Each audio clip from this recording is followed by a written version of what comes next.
And hello, everyone in the room. Thank you. I'm looking forward to this. It's going to be quite indulgent, I would say, for me, because it's kind of what I'm going to try do is like the title of the talk is Community, Creativity, and Video Games. But another version of this was kind of like destined for this. So the idea that, I've had a lot of different paths that led me to where I am right now. And no matter what it was, I am where I'm meant to be, which is in front of all of you right now, essentially. And with that, I'm going to just kind of go through looking back at where I kind of started and that journey and the major kind of beats that kind of led me to be an artist in the digital space that I am today. So I suppose with that in mind, and as well, like I think you can put questions in the chat for those of you online. Dave is going to keep an eye out for it. We'll have a Q&A session at the end. This should run for about an hour. We'll see how good at waffling I am, and we'll go from there. But yeah, so we'll get into it and we'll see how we get on. So if there's any urgent questions, throw them in the chat, or we can look at them in the end and in the room, same as. So a bit of a prologue, I suppose. The reason you're here is a bit of a hook, or some of you might be here for your academic classes or my friends. So thank you all for coming. So who am I? I'm Jaye Burke. I'm a Galway raised and residing multidisciplinary creative who is immersed in the local and national game development community through hobbyist, educational, and professional pursuits.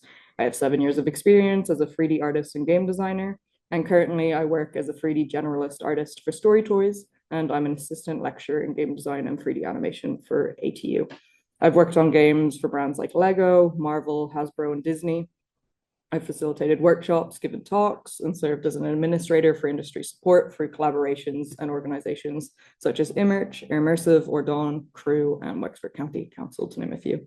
In addition to this, I actively volunteer with Galway Game Jam to promote community and creativity within the Galway game development scene, which I feel quite strongly about.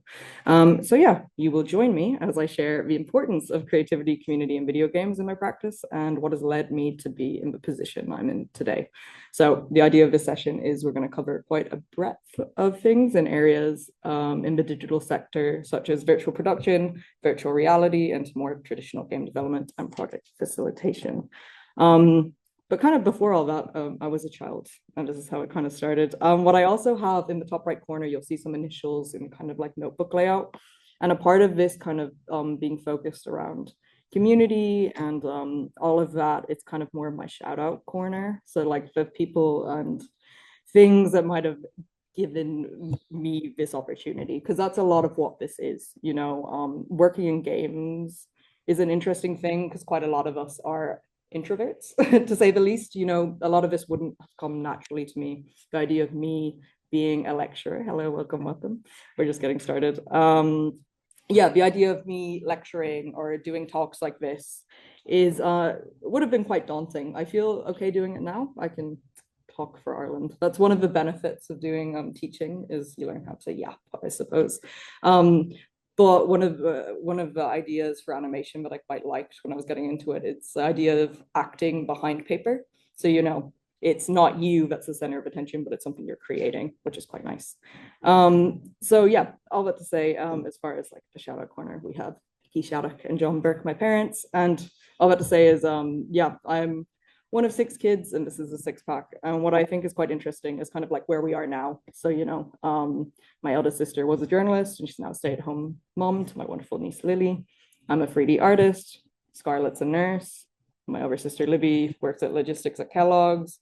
Roma is a special needs assistant and after school practitioner, and Pierce, the youngest, the only boy, is a linen porter. And I think that's really interesting to see kind of like the breadth of like where we've come from and how we came to be and like how different we are, even though it's the same upbringing and all of that. So beyond that, the idea of pursuing creativity as a vocation via educational, professional, and hobbyist means, which is the crux of it. So I guess for me, kind of starting my journey, I went to Galway Technical Institute and I did an art portfolio and preparation course.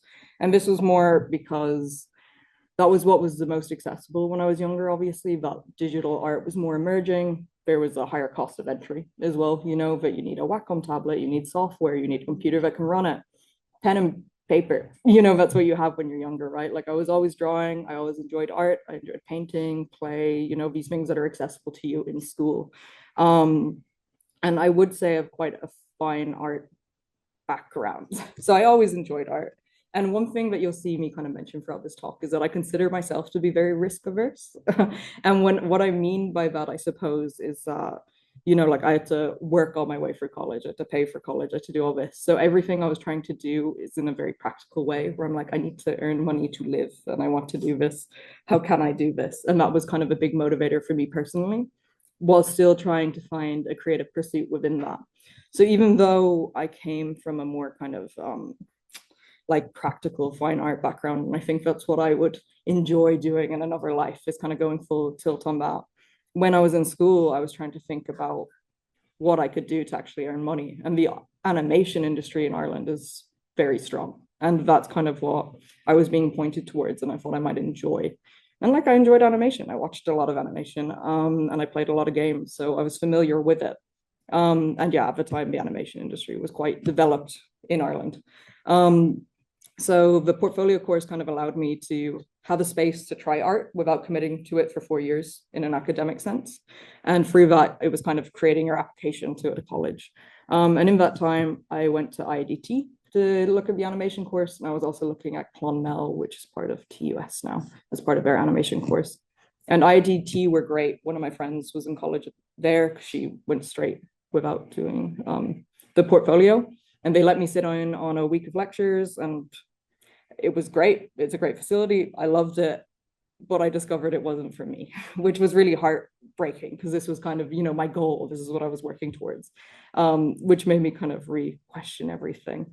And I'm also very grateful to her. So I kind of am a shout out is Miss McTiernan, my teacher in school, because I kind of was like, I don't need to go to GTI. I can do my own thing. But she pushed me to check it out. Oops. Meeting, sorry. Yeah, so she kind of she pushed me to do it, and I'm really, really glad. So with that in mind, I kind of realized I didn't know what I wanted to do. With that, like throughout all my time as well, like I focused quite a bit on life drawing. Like I really love life drawing. I've done it consistently since 2016. I still go to GTI's evening classes to this day. I was there last night. And, during quarantine, I did a lot with To Be or Not to Be Collective, which are online, which is really great. They're based in London. So yeah, I do quite a bit of life drawing. And I suppose I'll just show, and like for context purposes, I think I can close this. Hopefully. Yeah, so because I'm talking about kids content as well, this is a separate thing to the actual presentation.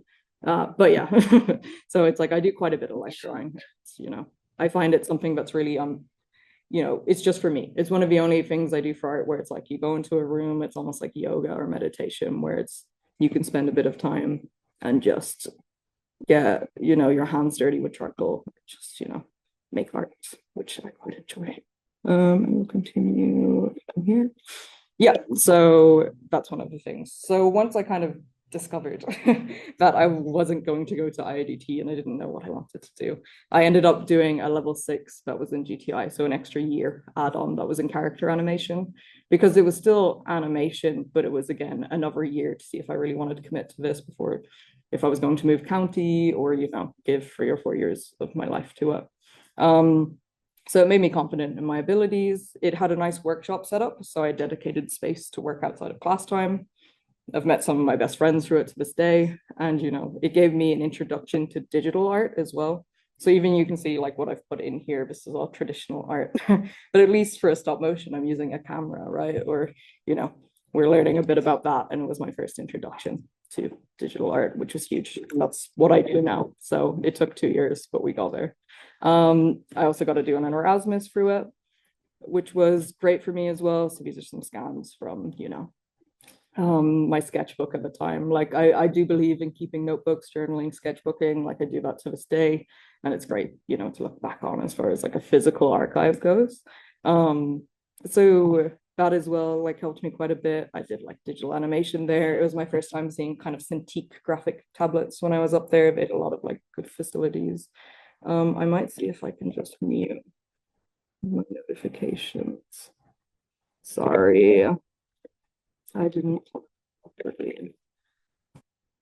This is tech. This is what it's. If anyone knows how to do this, let me know. maybe just ending teams. Yeah, that's what we've always wanted. But yeah, so let me go from current slide. Sorry about that. We'll see if it works.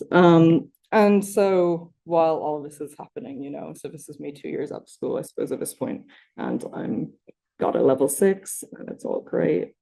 Hide this again. Also, this opportunity came up. So I was working part-time at like a hardware store. It was B&Q for those of you in Galway. Yeah, so while I was studying, like I was working part-time, so I needed to earn money, could pay my rent. So this job opportunity came up working with a YouTube channel, and I had never done anything like this before. But they came into GTI and they said they were looking to like hire someone to do kind of all different facets where, you're going through the entire process. And I say all this, and I did not get this job the first time around. I interviewed for it, and my friend Amy got it, and I was very happy for her. But I also kept in touch with Emily, the employer. And Amy was able to work full time. She didn't go on to third level education, so I went on to third level. But then, 6 months later, Emily reached out to me, and because I had kept in touch with her, she said there was a position available, and I took it, and it was great. And for me, the huge thing was getting paid to do something creative was a really huge asset for me. I got paid to learn software and skills in the industry. So suddenly I was using Premiere every week. I was making, so the type of videos we were making, it was kind of, you can see there's Elsa and Anna here. It was almost like puppetry with dolls. So it was, I was writing scripts of kind of like, yeah, Christmas, morning routine, whatever it might be. And I mean, they did well. You can see there's millions of views on these videos, right? Yeah.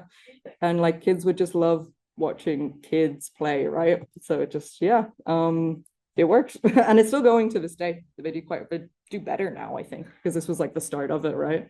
And this is out in Ardán, they're based. It's great. So yeah, I was learning how to use film cameras, I was editing, I was writing scripts. That was my first idea of like remote working, where I could write a script during the week and then I'd go out at the weekend and film it. And I thought that was amazing because this is pre-quarantine times and that was exciting to me. And yeah, I got to make thumbnails. So I'm using Photoshop, editing, yeah, recording, doing all of that. So essentially the entire video pipeline, which was huge. And like from going from the fine art to this was a huge leap, right? And it was, again, just a huge shift in me embracing digital tools to create. And like I say all this and like, I was on YouTube a lot, like I'm quite an online person. So like seeing all the behinds of that was really amazing for me as well. Let's see where we're going. Yes. And then I start actually being in college. So this was in GMIT at the time. So we're at 2018. And the benefit of this as well is because I'd done the level 6 in GTI, I was able to go straight into second year via direct entry, which is great, again, because I'm talking about like I had to pay for fees. That's a year of fees I didn't have to pay. I got to do 3 years to get a level 8 degree, which is amazing for me. So I actually never had to use a CAO or portfolio to get into college, which is two things that artists typically you would expect to be the case, right? Which I didn't have to do. I could have, but I didn't need to. And I think that's something really valuable to think about, because I think that can be off-putting for a lot of folks. It's like combining the two. But by doing this different method, and it gave me the time to be sure of what I was doing, it really just gave me a chance to do it this route, which I'm very grateful for. And so it's possible. So yeah, this college also did have a fine focus on art. It was in Galway, where I'm from. I could learn software and digital. And then the idea for me was like, you go back to being an artist, where I was like, I'll learn the software in college and then I can use that into my practice. I'll get there, yes. And yeah, it's near home. So of course, working part-time became too much. I could in theory move home while studying. And then yeah, I could keep my part-time jobs. So the YouTube channel and all of this instead of looking for new work. So there's a lot of benefits to me doing this. And it was quite varied, the course itself. So yeah, you're making games, you're modeling, you're doing animation, like there's a lot in there and a very generalist, which is what I am today, I suppose. And then that comes to what Dave alluded to, which is when I met Dave, which was the end of my first year of college, which was second year, right? So part of Galway 2020 was coming up and there's all different funding opportunities. that were happening at the time. And this one caught my eye when I was first getting into, I suppose, my first foray into games. So using game engines like Unity and, 3D modeling with Blender and 3ds Max at the time. And now quite a lot of Maya. But yeah, so this funding opportunity came up for Future Landscapes. And the whole idea of it, it was run by a woman named Rachel Uwa, which is School of Machines, Making a Make-Believe. It's part of Galway 2020, and it was run here in NUI. So it's actually quite nice being back in here because this whole program took place. I think it was 2 rooms up. So yeah, it's nice to think. So this was kind of happened in May of 2019. So as I finished my first year, well, my second year of GMIT, I suppose. So I received a bursary to take part, which was huge as well for me because I wouldn't have been able to afford it otherwise. And it was 4 weeks, 9 to 5, of learning about virtual reality and augmented reality through an extremely artistic and academic lens, which was amazing. There's a nice promo video here I will play so you can see it. Galway 2020 and the Moore Institute, NUI Galway, came together with the School of Machines Berlin to create Future Landscapes.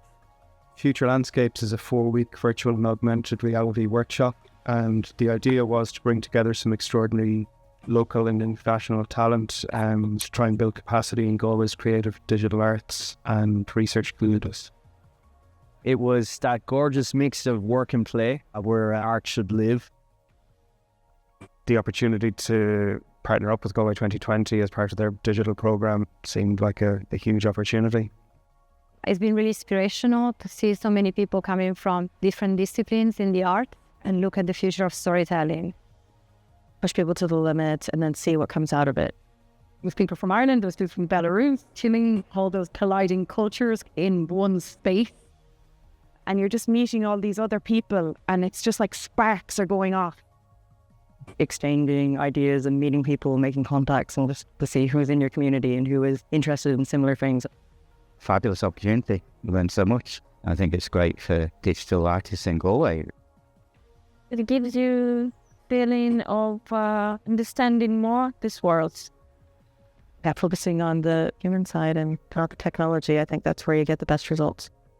We've brought a group of people together, we've built some connections between them, and we've built some confidence that they maybe can start to share knowledge between themselves on their own behalf. That sense of community, basically. Seeing their reactions to the projects were brilliant.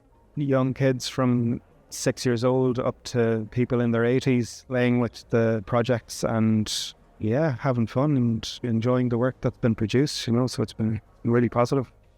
Digital culture is being shaped by the use of these digital technologies, so it's really important for artists to be able to explore and create with these new mediums. So I'm really looking forward to putting all that I'm learning back into my own practice to tell the stories that I want to tell through visual art. They've spent 4 weeks together, there are friendships forming. The long-term potential for interesting projects coming out of it is huge.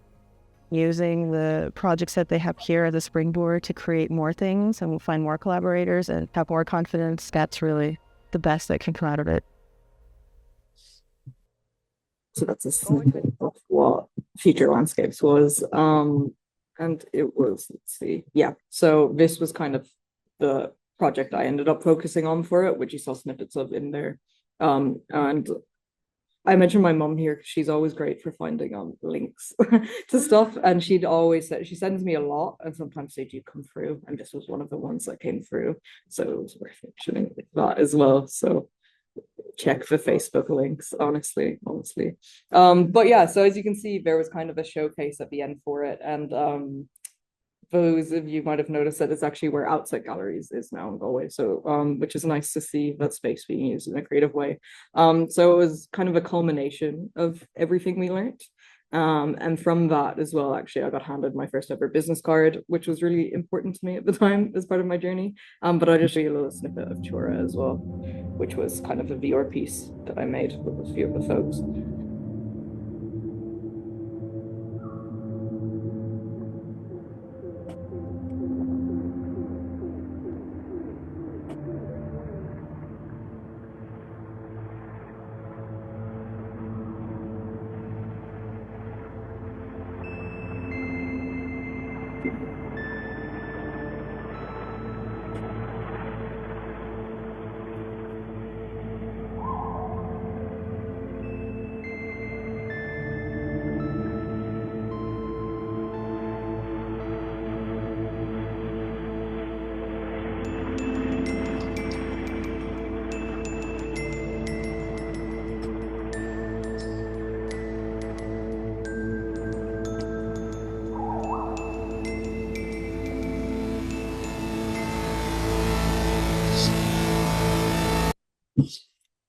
got quite loud.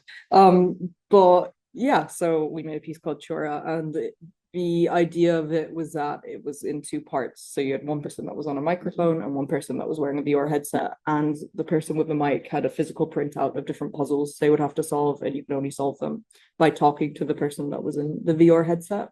And you might have noticed that, like, in that video, while people are walking around, some of them are kind of holding our hands and stuff like that while we're going through it. And what was really interesting about this is because it was open to the public, you had a lot of folks that hadn't used virtual reality before. And so we had a bit, like, we were trying to play with kind of different phobias. So one of them you can see at the very start where it's like quite high up, right? So it feels like you're walking almost on a tightrope. And people really got into it, you know, they were immersed, and it really showed me the power of that, where they were too scared to walk across, so they would need someone's physical hand to kind of ground them and to be able to walk across. And again, we made this in a week, essentially. You know, it was a week. It was definitely some long nights, but it was made in a week, after our first introduction to VR, really, you know, after like 3 weeks of being in here learning about it. And it really just showed me that kind of power of games and immersion and what that could be. And just, yeah, the idea of virtual reality. And that was my first foray into it. And kind of off the back of that, what happened, I was still working at the YouTube channel. And at the time, YouTube were really trying to get into VR 180 filmmaking. I don't know if you guys remember this in 2019. They were spending a lot of money on it. And as part of that, so the YouTube channel I was working at, you know, I kind of did a backlog of videos, and they, you know, let me take the month off so I could do feature landscapes. And while I was doing feature landscapes, this funding opportunity came up, and they're like, well, Tara, you're doing VR. There's a VR funding, so we can make VR 180 videos on the channel. Why don't we apply? So between the two of those, we did put together a strong application, and yeah, we got the funding. So we got to go to London. We got to learn about VR 180 filmmaking. We got money to make videos in VR 180, and at the time it was like called the VR Creator Lab. So that was really nice as well to see. So kind of all these different things I'm doing are starting to kind of add up to something, right? So, you know, my first year studying games, feature landscapes course, YouTube. But even though these on their own sound very different, like they are in very different industries, there's a lot of crossover, and there's a lot of potential for crossover to this in 2019. But then, you know, COVID happens, and it's 2020 now at this stage, which kind of put a pin in a lot of things for me. So I would have been in third year of college. Second semester was meant to be work experience. So at the time I did my work placement with Galway Film Centre, and I actually met Alan from Galway Film Centre. He was the man who gave me his business card, which was the first ever business card I got, and I took it very seriously. So I reached out to him and was like, hey, I'm looking for work experience, and I got it, which was great. So they're now called Ardán. So this was before the rebrand happened. So yeah, I used that business card I got to email Alan, convinced him to let me to work at Galway Film Centre for my work experience, became an administrative intern. So really helping out with documents, etc., for their schemes. And then kind of COVID happened. And for this, like a lot of my friends that were in college with me were on Erasmus, or they were, you know, also working, but most of them kind of dropped out of their work experience because it wasn't mandatory anymore. And I stuck it out and worked remotely with Ardán. And I think that kind of stood to me, you know, that like, despite that, you know, I could have just done the same thing. I was like, no, I want to see this through because I can. And, you know, the whole office was working remote. And it kind of gave me a really great insight into the other side of things, I suppose, where it's like I was learning about funding. I got to review applications. So I saw what good applications were.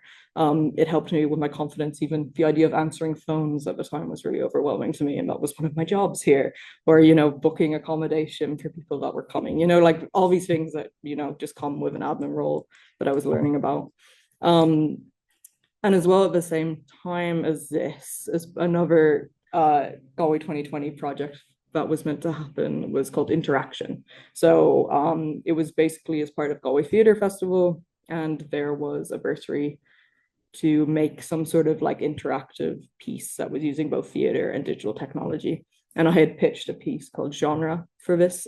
And it was meant to be a VR piece with live actors and multiple endings, each with kind of a distinct genre, changing the work's tone, was the idea of it. But lockdown, that could never happen, essentially. And they wanted to do a digital version of the festival. So I adapted it to being online. So I still haven't made this piece. And this is kind of a lot of the end of like my journey into VR. And I had to kind of pivot to like remote working and what I can do online. So instead I made a piece that was called Genre Rework, which I was able to do, you know, from home, you know. So you can see here the interaction description where it's like throughout 2020, exploring interactive technologies and participatory theater. So I was able to do something interactive and participatory, but I was able to do it online, which was really cool. So what I ended up making was an alternate reality game, so an ARG. And I essentially used all of my old social media as content, which was also very cathartic for me, kind of gutting it through COVID. I've been on Facebook since I was 12, so there was a lot of stuff there, to say the least.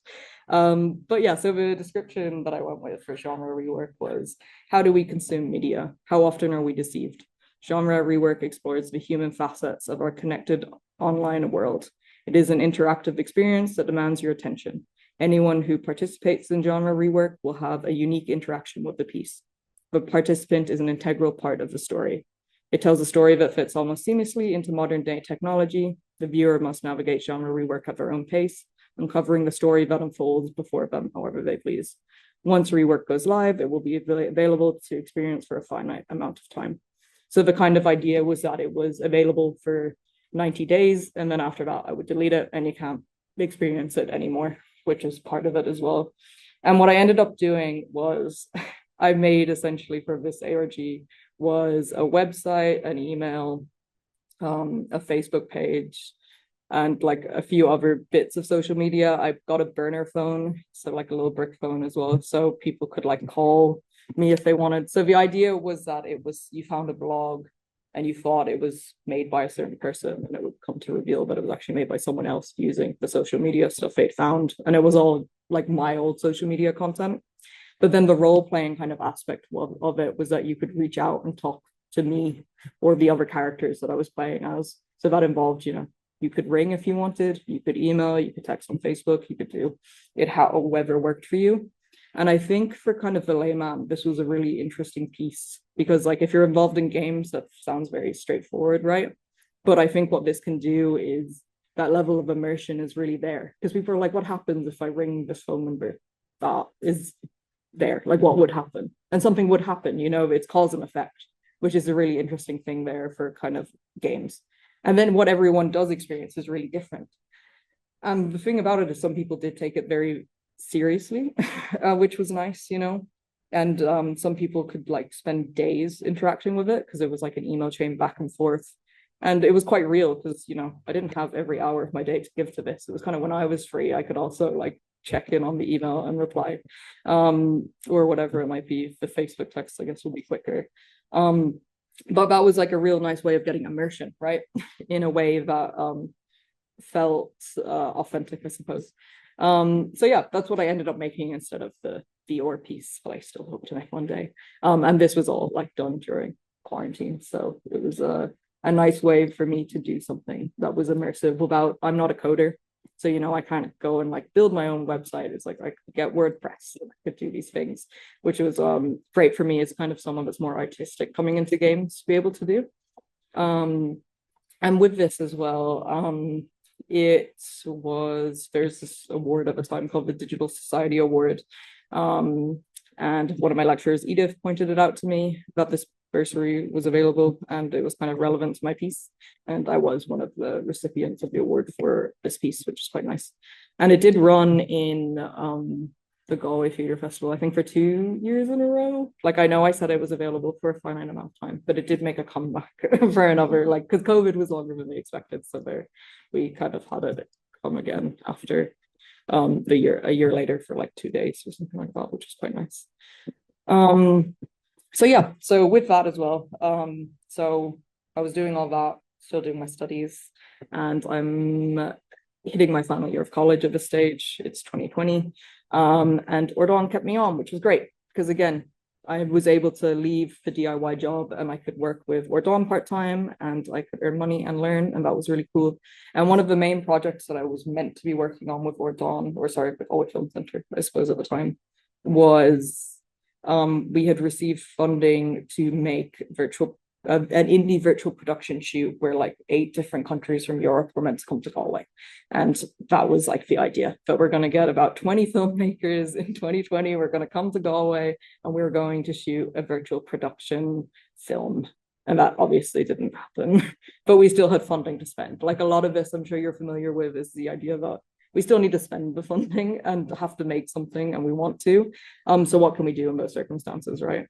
So I had been doing a lot of research and development using Unreal Engine and HTC Vives and kind of green screens like this to create like a cheap indie virtual production pipeline.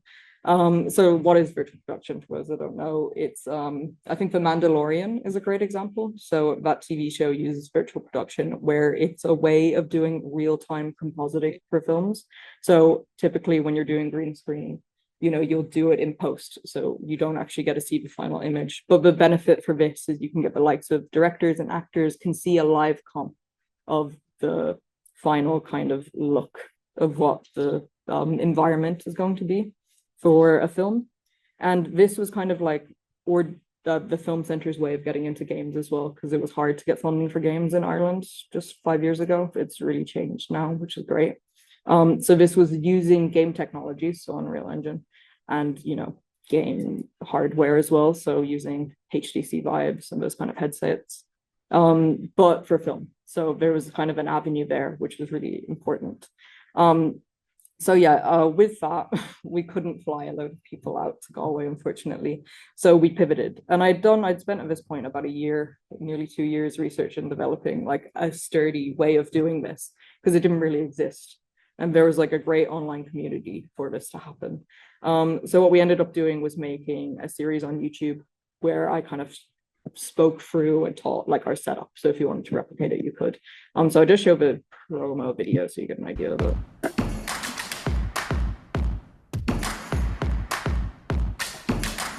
Starting in April 2021, we are delighted to present to you Galway Stories, virtual production through a 2020 lens. Having spent over a year researching and developing real-time hybrid virtual production, we at the Galway Film Centre decided it was time to share our workflow. We'll be covering the entire process from working in Unreal Engine to creating virtual cameras. By the end of the series, you should have a comprehensive understanding of the workflow we are using and have the knowledge to begin your own journey into virtual production.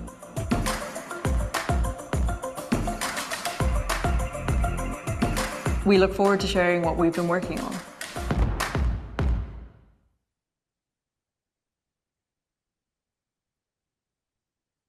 So yeah, so that's kind of what we ended up doing. So I think it was about an 8-part series that I was able to write. And it's funny, you could see that, you know, like wearing masks and stuff like that. And the film shoot had to be quite small.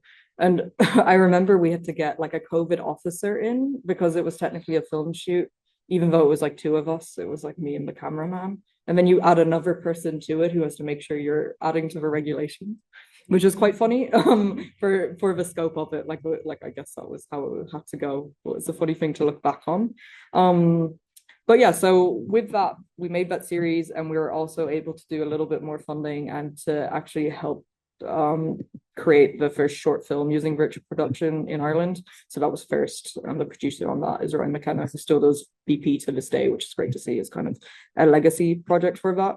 So I was essentially the virtual production technician, I guess you could say. And it's nice as well because I hadn't really touched any of this stuff since, and it's been kind of 6 years later. And ATU, where I do a couple hours teaching, have an LED wall now. So instead of green screen, they actually have like an LED wall. And I'm getting to do a bit of the technician work on that, of getting it used so it doesn't become, you know, like just a TV or something. It's like, how can we actually use this? So it's nice to see the next level up, because what we were doing was quite lean, and even, you know, what ATU setup is quite lean compared to the Mandalorian, where they're spending hundreds of millions, right? So it's nice to see that, you know, 6 years later, even me jumping back into that, the groundwork we put in, the processes are still quite similar, you know, even though it's easier now, if anything, because the tech has evolved to cater to it. We were kind of defining what the tech is. But yeah, so all of this time, kind of when I was doing this work with the film center, the idea is that I was supporting creatives, but I wanted to be a creative. That was kind of the original idea, right? So it was kind of how do I get to that? And then kind of, you know, getting into the process of graduating college. So all throughout college, this was kind of my guiding light. It's a great traineeship that's available, which I think is run, all the skill nets keep changing names. So I think at the time for me, it was the cultural and creative skill net. I'm not sure who run it now. I think it might be part of the NTAA, but it's the animation, VFX, and games traineeship. And it's essentially a 3-month paid traineeship where you work in an industry and you get training in it as well. And the output for it is that 90% of participants get work in the industry following it, is like their tout to it. And you can read online kind of the list of studios that take part in it and the participants themselves. And I could see this company called StoryToys that would come up again and again that we're working for it. And that was who I wanted to work for. And I wanted to do this traineeship and I wanted to work for StoryToys. And that was kind of my goal. So I cold emailed people who'd gotten the traineeship first. And I reached out to them and asked them. And I was like, oh, what was your portfolio? How did you find the process? What was this?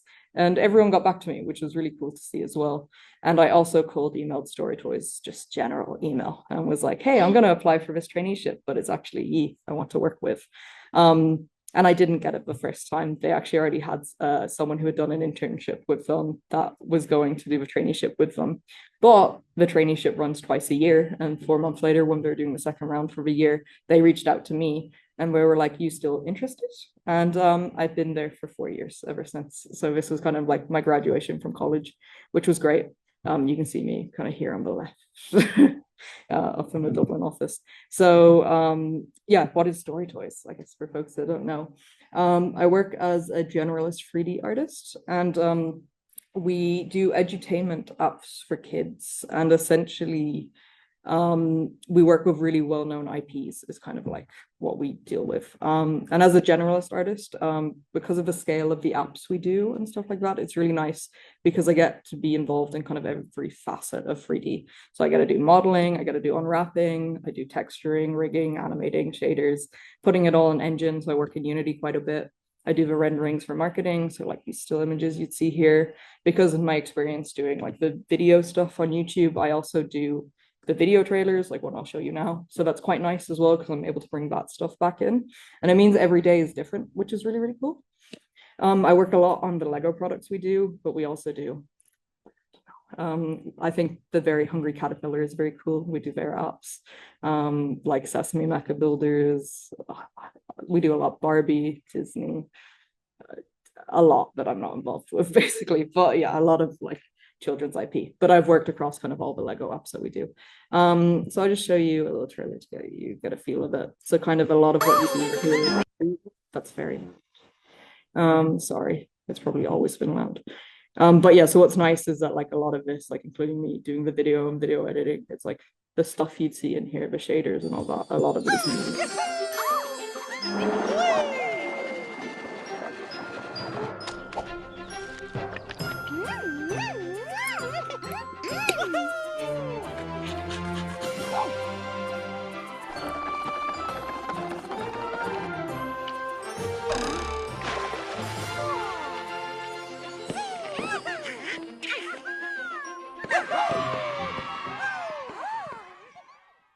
That's one of the apps, which is Mickey and Friends. But, you know, a lot of it, I suppose, is kind of the idea of working to brand guidelines is suddenly what I'm doing. And what's interesting with the Lego apps is there's multiple partners, you know, it's not just Lego, it's also Marvel you have to like get approvals from, or it's Hasbro in the case of Peppa. And Bluey's even more interesting because it's free partners, because it's Ludo who created Bluey, but the BBC represent them in Europe. So we're dealing with two partners there, and then of course Lego as well. And you know, the idea of just making their IP come alive is a really, really amazing thing to do, you know. And the idea of creating a safe, fun, educational space for children is really what the promise is, what I think we achieve. So yeah, we do Lego Duplo World, Lego Duplo Marvel, Disney, Peppa Pig, and Bluey. So these days I work mainly on Peppa Pig, and Bluey is my latest one that has come out in the last year that I'm very proud of. So let's see, probably a bit later we'll talk about Bluey again. But yeah, as well as doing all this, so you know, obviously we're jumping a lot where I say I've been here for the last 4 years, and we're doing a lot in games. And the thing about me working in 3D, I think, is quite interesting, because in college I hated 3D. Like, it did not come naturally to me at all. And I think that's from me coming from a more fine art background. I really, really struggled with it. It was my least favorite module. And now it's what I do for a living, you know? And I think it's one of those things where I was forced to kind of butt up against it again and again against that wall. And then one day you kind of see slightly over the wall. And it became the most gratifying thing to be able to get over that and to really have felt like I earned it. And what I like about it as kind of a day job is that it's part technical and it's part creative. It's a real nice mix of the two for me, where I'm not spending all my creative energy on it. It's not just like I need to sit down and draw all day and that's what I'm doing, but a lot of it is me working out technical problems as well. So optimization, you know, like a lot of what I'm doing is for phones, and a lot of it compromises. It's right. I can make it look this pretty, like these renders I've done, right? That looks really pretty, but that's not going to run on a really old Amazon Fire tablet, and I need it to, because that's where people can play it. So it's all about working out that balance between like making it pretty and making it run, and where is that balance and that threshold, and how far can we push it. So it's a lot of problem solving, which I really like as far as a job goes as well. And that's the idea of it being quite varied as well, where, you know, I'm working on very different things each day. Whereas, you know, if you look at kind of more AAA companies and stuff like that, I'll have friends that, you know, their whole job is they're the foliage guy and they make foliage and that is what they do, which is cool. Like, that is really cool. Some people want to do that. But for me, I really like kind of this indie scale is kind of the big thing for me. I think I get a lot of joy out of. And this kind of brings me into the idea of game jams. So I kind of mentioned that I volunteer with Galway Game Jam. So around 2022, it's funny, like I'm working in the industry, I'm working from home. Suddenly the world is kind of opening back up. And I kind of felt like I wasn't really a part of it in some ways, of like the Galway game scene. I kind of still felt like, I don't know, that I hadn't earned my spot, which is kind of ridiculous, kind of looking back. And I'd say that to anyone who'd feel the same now. But Galway Game Jam is essentially been running for 13 years now, and it's a place where every few months people get together and make a game over a weekend. Is the idea of a game jam, right? So in 2022, I went to my first game jam as a participant, and I made this game that's down here on the left with a few folks. But really, for me, the benefit of this is just getting to be creative with other people in a short amount of time and having an output and something that's really different and varied. So these are all kind of different screenshots from different like games that I've done the art for, say. And, you know, we look down here and it's like, yeah, it's fine. It runs. It was a cool game. It was a cool tower defense game. But it's I fell in love with the idea of doing this, where it's all folks from different backgrounds. You might have not needed experience. You don't, you know, some people will bring their partners and their partners will be the voice actors for like the games, or someone will bring a guitar and they're going to make the music for a game, or it's an artist, or, you know, you don't need to be a coder to make a game, I guess is kind of a big point that I try to get across. And you don't need experience to do it. And that's the great thing with this. Like I try not to take a lot of the work I do too seriously, because I think it should be playful, you know, like I think games are interactive. I think a lot of them, they can be serious, you know, I think they can, and I think they should be, but I also think you should enjoy the process and have fun with the process. And I think game jams kind of allow you to do that, where you just do, and you don't even need to think too much about it. You're just trying to get something done as an output. So yeah, I was a participant for a lot of game jams. But since 2023, I've been an active volunteer for Galway Game Jam as well. So here's, you can see Matches, who's here in the audience as well, is also one of our volunteers. And here they are. But yeah, so since 2023, I've been a volunteer with Galway Game Jam, and it's been wonderful. It's one of the things I think I'm most proud of, I would say, that, you know, we're able to foster in our free time something really, really amazing. I'll just show right again, which channel this, yeah, so this is just an idea from our last game jam from a month or so ago. This is like a nice group photo, and we run them kind of either out of crew and Portershed for the most part. And here's some photos of people kind of like working at the jam and showcasing games. Yeah, it was nearly 50 people as far as attendees for the last jam, which was fantastic, you know. And this is like the jam before. And just showing off like what people have made as well is a really wonderful thing. So that's something we try to foster as well. So it's about making the game, but it's also about playing the games and seeing the games. And, you know, there's some really amazing stuff that's come out of them. And, you know, game studios have been formed out of game jams. We look at, you know, Spooky Doorway is a great example, like as far as Galway success goes, where that game started their Dark Side Detective series, where they have a third one that's in development and it's funded the studio over the last 10 years. Started as a game jam game. Like we have a friend, Jamie, whose game he's been working on for the last year was created at Galway Game Jam last year. So yeah, about a year ago, and it got nominated for a South by Southwest like a few months ago. You know, like there's a huge success stories that can come out of this that are not expected, just because you kind of cleared your mind, got rid of expectations, and just made something fun with people. And it's about meeting people as well, you know. So for me, I think it's a great thing. Like these are some screenshots from that of like work in progress, and like this is all done over a weekend, and I think it's gorgeous and I think it's really cool to see. So obviously I'm going to be biased because I'm a facilitator of this, but I do really recommend it. And I do think it's a wonderful way to kind of just try something new, you know, like someone here is just trying out like getting nice gliding controls, and it works. And that's a great output for them. So for me, like doing the game jams have been a wonderful thing. So we try to do 4 a year. But yeah, so it's been a really, really great thing. My free time, I suppose. And it kind of reminds me why I'm doing this, you know, because a lot of the time as well, you can kind of get focused on like the day in and day out of things. But this is a nice time to kind of step back and see like the wider community and just meet a lot of amazing people as well. And Galway is fortunate because we do have a really strong indie game development scene, and it's because of all the people that are here that make that possible. So it's wonderful to see. And I suppose like as part of this, like we're coming into 2023 now, Crew came into existence, which is Creative Enterprise West. And they have the SEED program, which is a level 9 kind of creative entrepreneurship and enterprise development scheme. So right now where I'm kind of at is, you know, I'm working for a company. I'm now a creative, so I've hit that goal. But how do I become my own creative would be kind of the next goal for myself personally. And for this, it was interesting because I'd never studied academically in this way.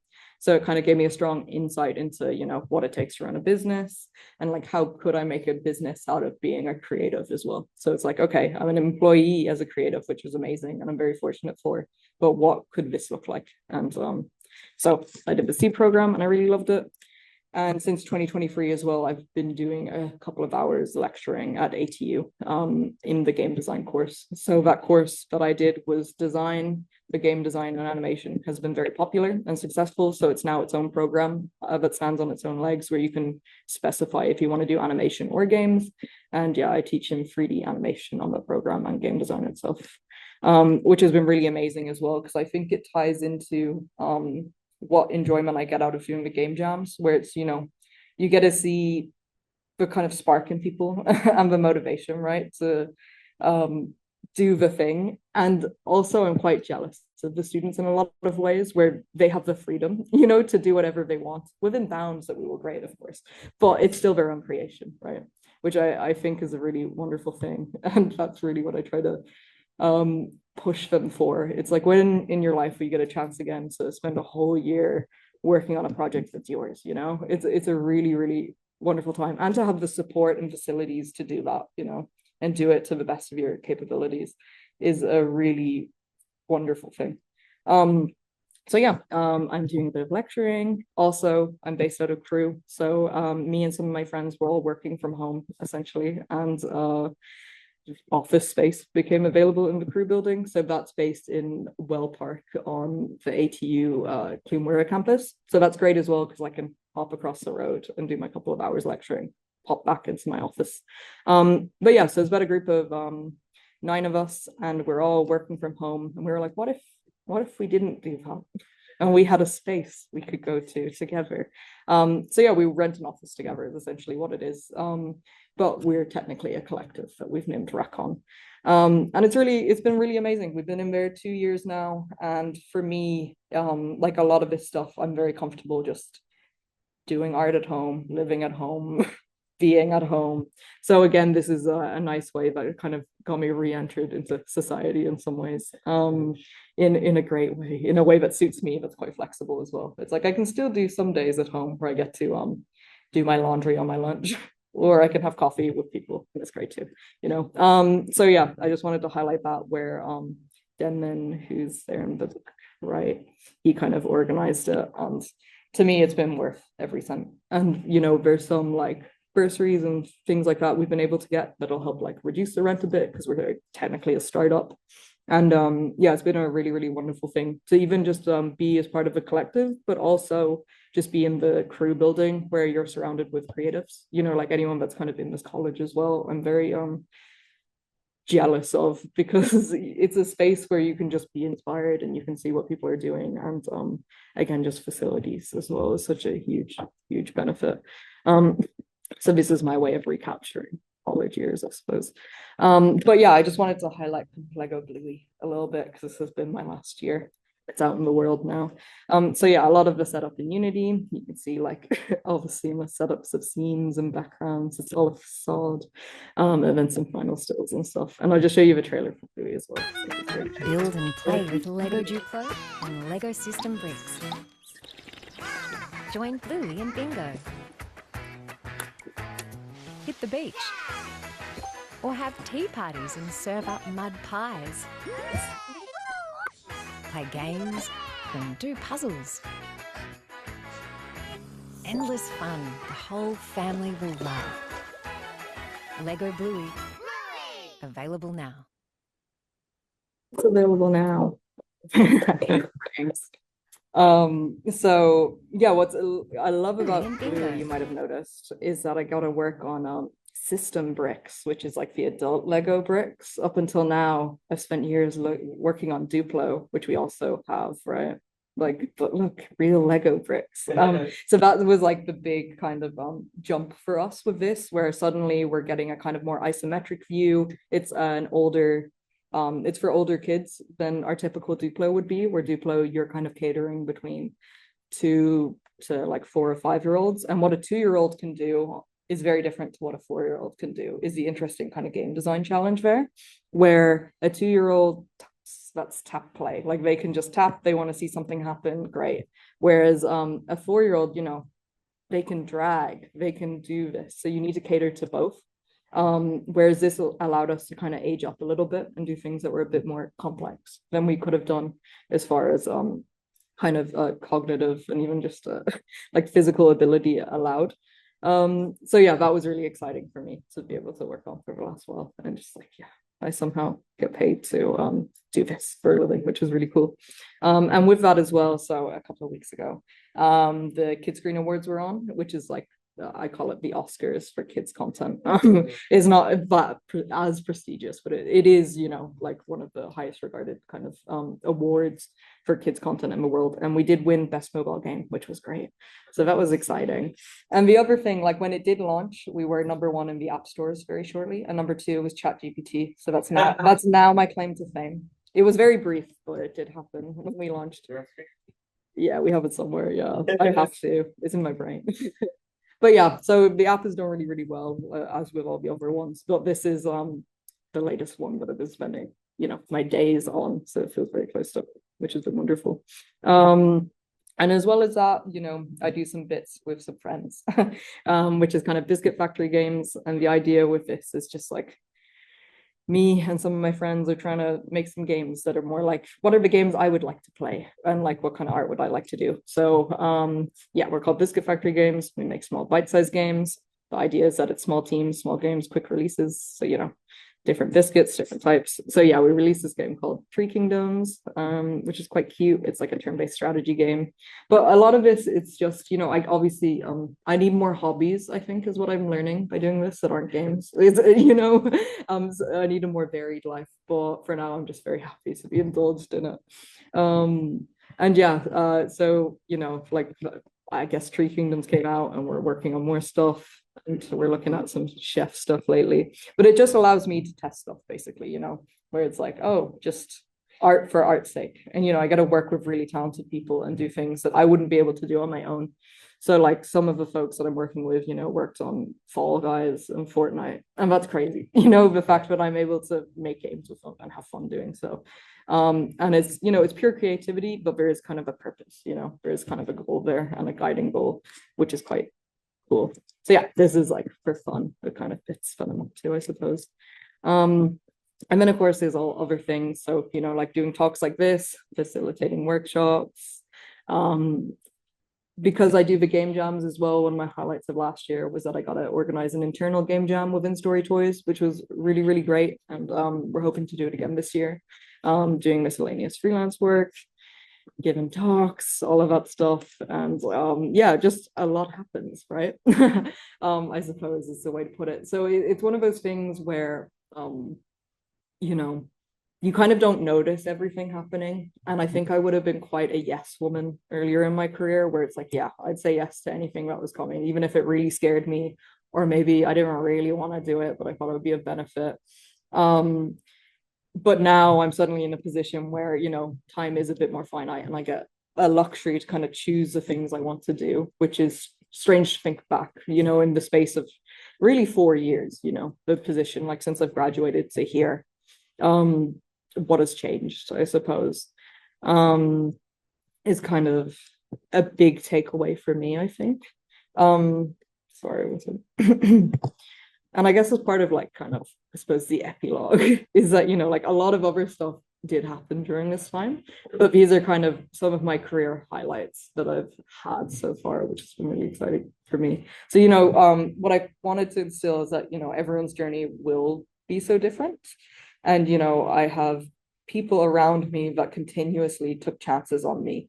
And that's who I have to thank for mine. That's something I try to say to my students as well, where I know how talented they are, but if they're just in their bedroom and not putting it online or putting themselves out there, no one else will get that luxury to know how talented they really are.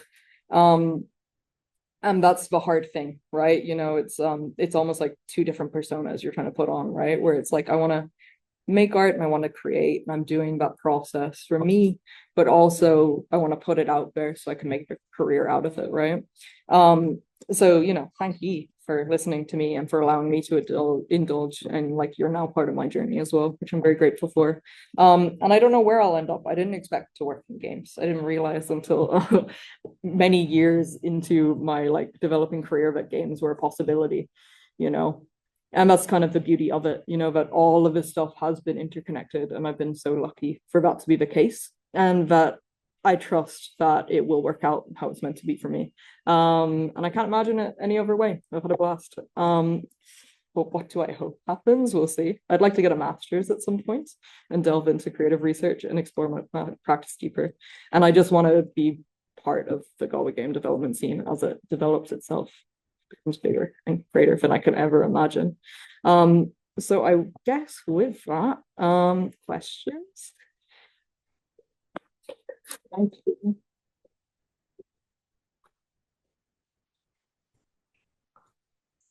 Let's see. I see chat. We'll see what happens. Oh, just David. Yeah, please. So workshops are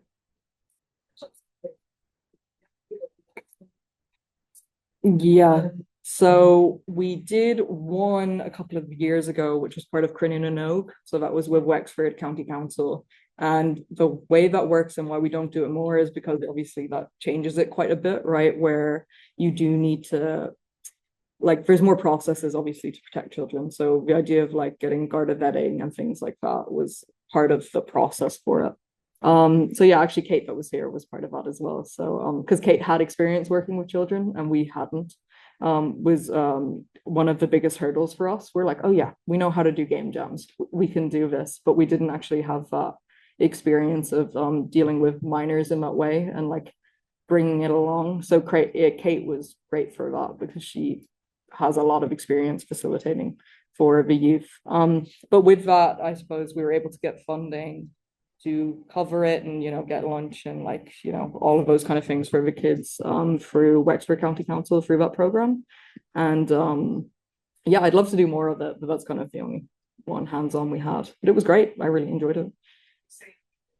I guess I suppose in this case, it's a Galway Game Jam. So this was it was myself, Alana Kelly, who was the founder of Galway Game Jam, and it was Kate McCharry. So the three of us ran one workshop, but there was actually multiple workshops going on the same day as part of Cronin and Oak. So we also had Richard Naughton was running his own workshop, and we all kind of took different themes.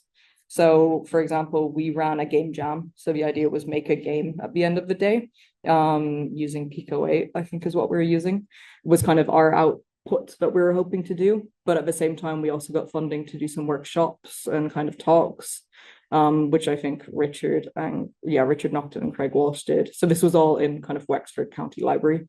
So it's quite a big facility. So they're all kind of running in tandem on the same day, which is quite nice. So yeah, we were able to do talks, but a few people who were focused around some more specific workshops that kind of took a couple of hours. So in Richard's case, I know what he did is he's focused more on physical games. So he does a lot of kind of tabletop games. So he got people to make kind of, you know, a board game essentially, whereas we were focused on digital computer games. So yeah, we in this case, I guess, is Galway Game Jam. Yeah. I'm all ears, please. Really difficult ones, so I'm waiting for all the more light-hearted ones. Go on, Matcha. It's the classic thing of, you know, don't make your passion into a job, so hate it. That's kind of what you hear as, you know, how true, like obviously for you it's working out well. But was there ever a moment where you were like, you know,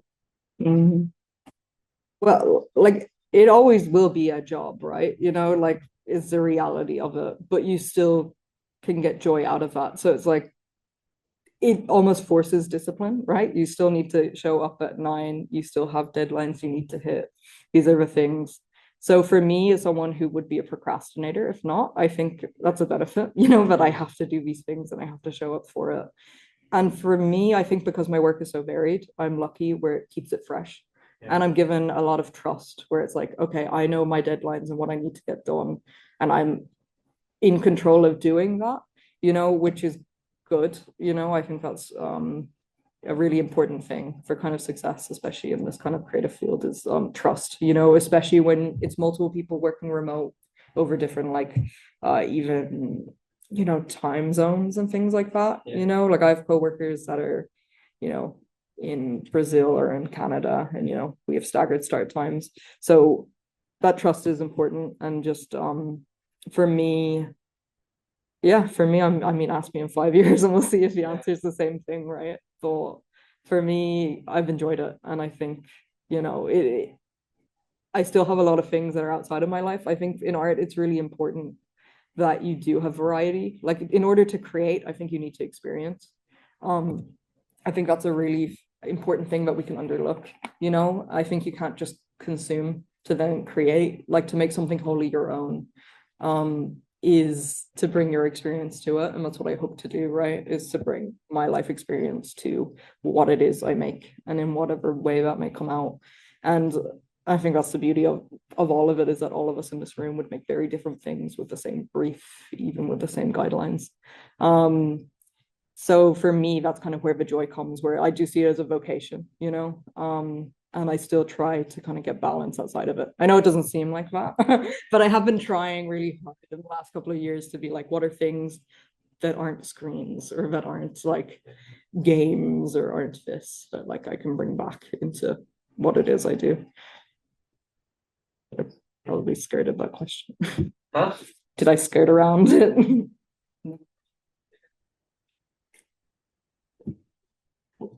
Yes, see how the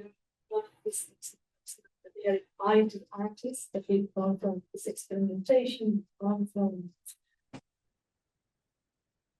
creating methodologies of their time, because somehow they appreciate this very creative, expansive way of how it is and from an artistic point of view, and not always not a business structure. So could it happen otherwise? The same way that some business models integrate artists to put this creativity in the output, creative output.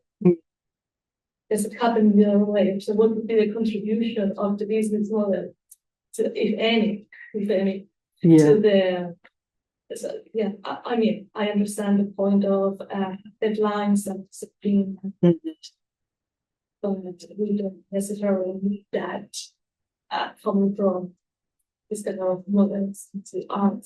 So what would be the reciprocity of it? Yeah. I guess for me, it's money, is that it's able to provide. Yeah, I guess it depends, because I think it's interesting because we come from different approaches of art where, yeah, mine is quite industry focused, right? Where that's kind of the standards that like I've set out for and I'm going for, rather than what I'm jealous of what you're doing, which is more, art and artistic. And yeah, I don't know. I'm working it out. I think, I think I'm working it out. For me, like games are funny as well because like typical games, even those games vary so much, where it's like a word search is a game, Wordle's a game, but also Call of Duty is a game, like what these are and what they mean. They're still technically considered like software, like you're selling software when we're talking digital, and that's what it's treated as, and that's why it's harder actually, I think, to get funding for games. Like they're not really considered art. You're selling a software, and sometimes it's a live service game because you're doing live updates, right? Like I do with Bluey and stuff like that, where we're releasing updates. But it's still software is technically what you're selling. And once you give out the software, it's like they can do with it what they will. And like that's it really. The transaction is done. So I see it though similar to how like artists would sell prints and stuff like that, right? But it's once you've made the piece, you can replicate it and then people can have a unique experience with it. And I think that's even more true to games, that people can do whatever the bounds that we've created within a game can achieve. But yeah, as far as I guess business bringing in, I guess for me it's just living and being able to afford to live. So no, I don't have a good answer for that. Sorry, but it's a good one that I want to ponder on. I'm still trying to resolve the question as well. Yeah. No, it's a good one to think about though. Like to what end, I guess. I guess what it would be, so if I understand the question, it's kind of like what does the business side bring to the artist?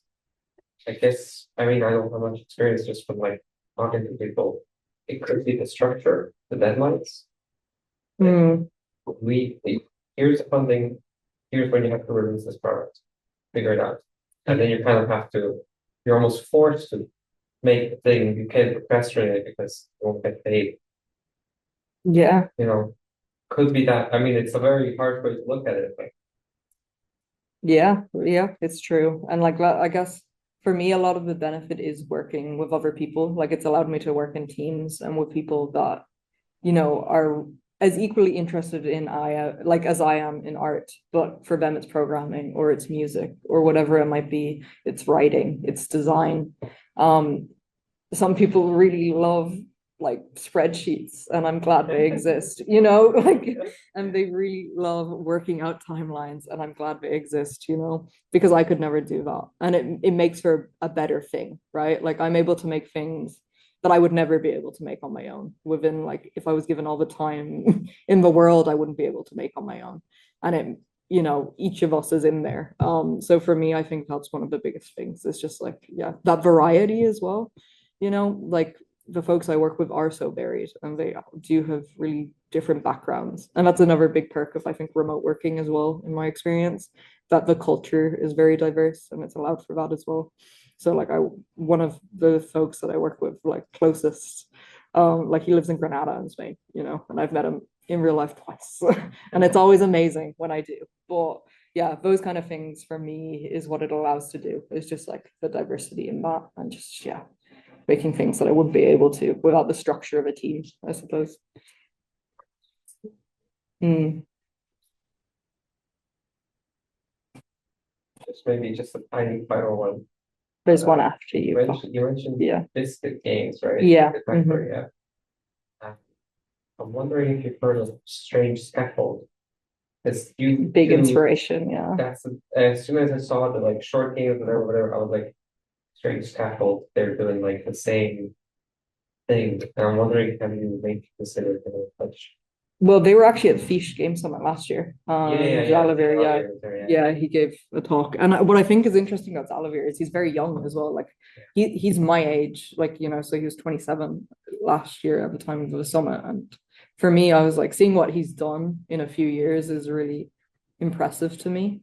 And what they've done as well. So Strange Scaffold are a games company based in the States, and they make small games, and some have been IP driven. They just recently did like a Teenage Mutant Ninja Turtles game, but it's also like their own games, I suppose, as well, and their own IP, which is really cool. But the idea is that it's like small games, small timelines, and release them instead of doing like a really big development timeline.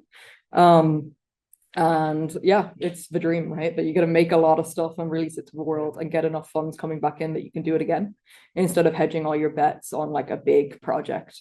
Which I do actually think StoryToys do similarly. You know, it's smaller games that we're releasing, and, you know, subscription based, so there's income coming in that way versus, you know, a typical like GTA 6 is what, 15 years in the making or something.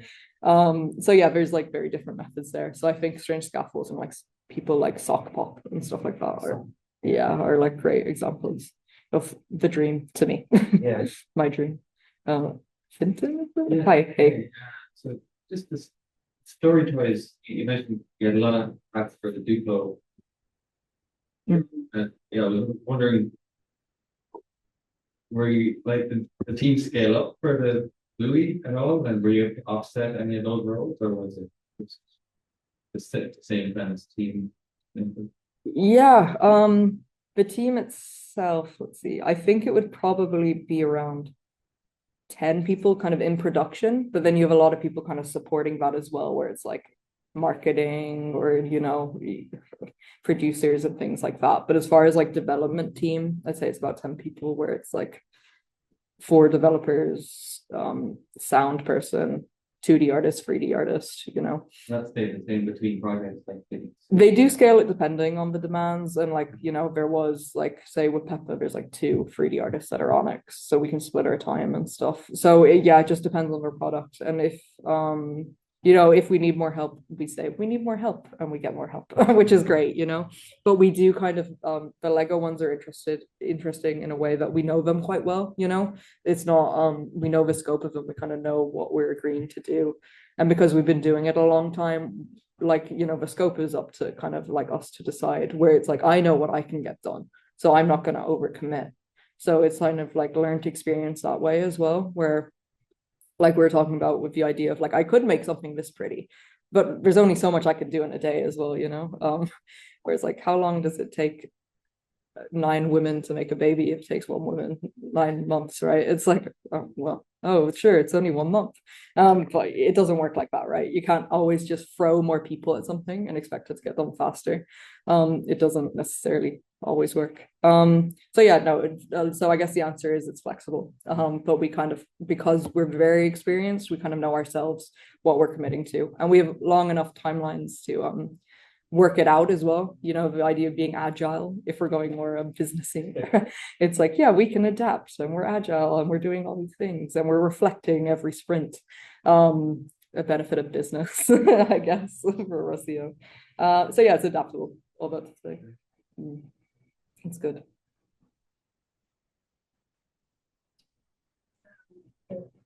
Sorry.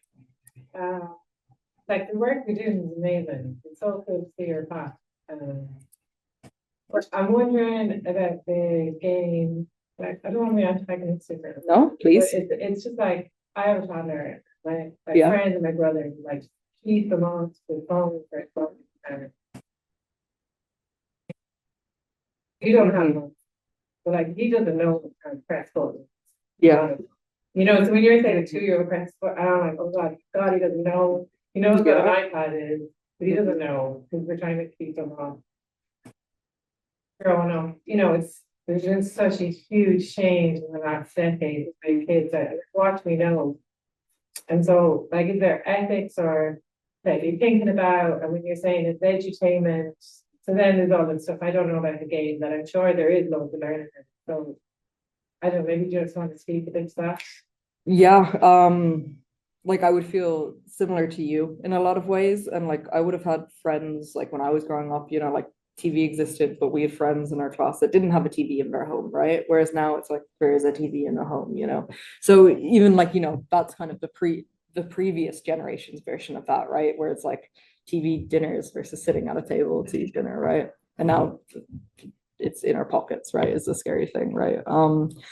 But I will say, like a lot, we have folks that work with us that their background is children's development. You know, they're psychologists. Their background is psychology and children's development and stuff like that, and they care really passionately about it. And there's certain kind of learning guidelines that we have to follow and like standards that we have to hit. Even, you know, for these brands that, you know, Lego themselves will have internally their own things that you need to do to like achieve, like show these learning outcomes, and each thing we make needs to be that. It can't just be like a loot box that you'll see in game, which is a gateway to gambling in my opinion, you know. Like it's doing it in an ethical way that we know of today anyways. And for us, I think, or for me, my understanding would be kind of what we're giving is a safe, if you're going to give a kid a phone, it is safer to give it with this app that keeps them locked in and is safe. That's the promise, right? Versus letting them loose on YouTube. And, you know, you saw kind of 8 years ago what happened with that. There was like a lot of awful things that came out of that when it was unmoderated, even though it was YouTube Kids. And it's like, okay, and this is why there's no comments on kids content now on YouTube. But that still doesn't stop it, you know, or stop it, like it being unmoderated, right? So I guess it's kind of if you're going to do it, this is a way you can do it, you know, that's in a safer way than just letting them loose to download whatever they want, because you're keeping them kind of locked into this ecosystem. And that's the promise, I guess, is the best I can describe it as.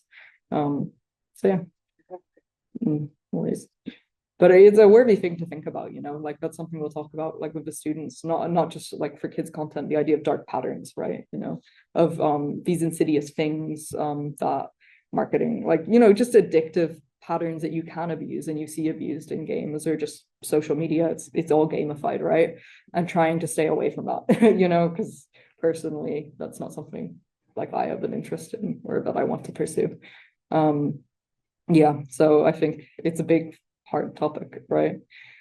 And yeah. So